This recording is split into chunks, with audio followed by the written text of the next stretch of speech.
Success isn't random. It follows a code. Welcome to the Conant Code, where we break down the strategies, challenge the myths, and uncover the truth in 5 minutes or less. Now, let's crack the code.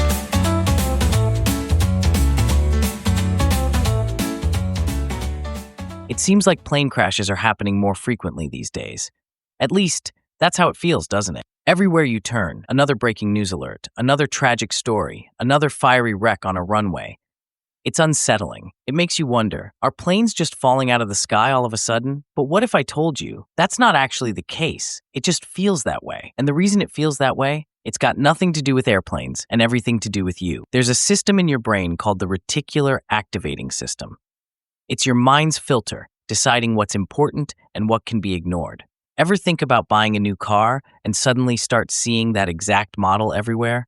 That's not a coincidence.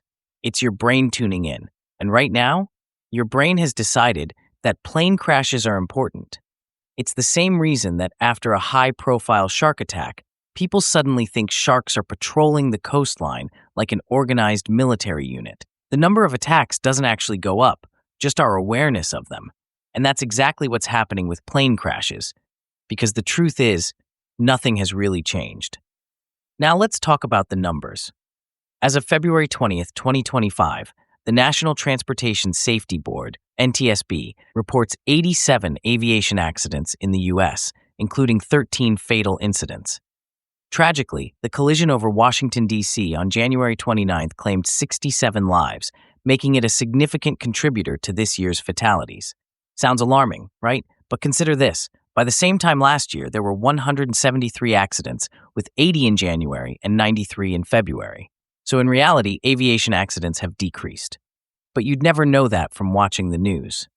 And let's put this in perspective. In 2024, general aviation, mostly small private planes, experienced approximately 1,200 accidents, with 179 being fatal.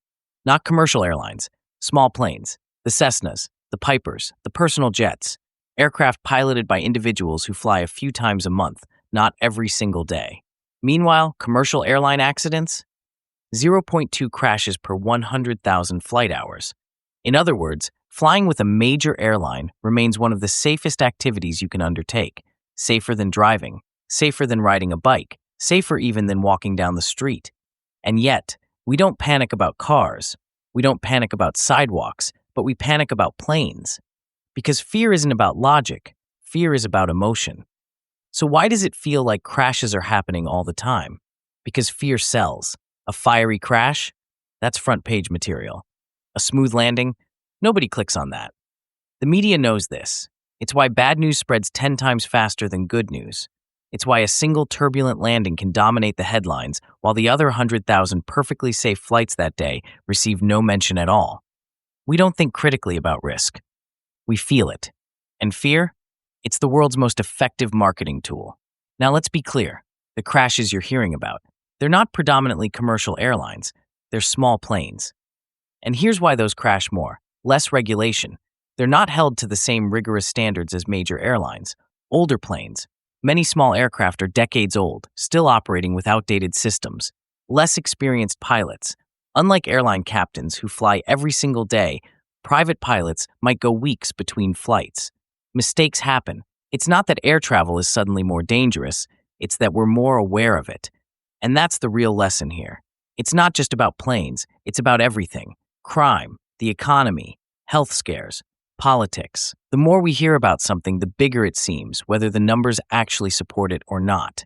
So the next time you see a breaking news alert, take a step back. Ask yourself, is this actually happening more? Or am I just noticing it more? Because knowing the difference is the real key to keeping your head above the turbulence. And that, my friends, is the Conant Code. That's it for this episode of the Conant Code. If you got something out of it, share it with a friend, follow the show, and leave a review on your favorite podcast platform. More insights, more strategies, and more code breaking coming soon. Until next time, keep thinking, keep building, and keep pushing forward.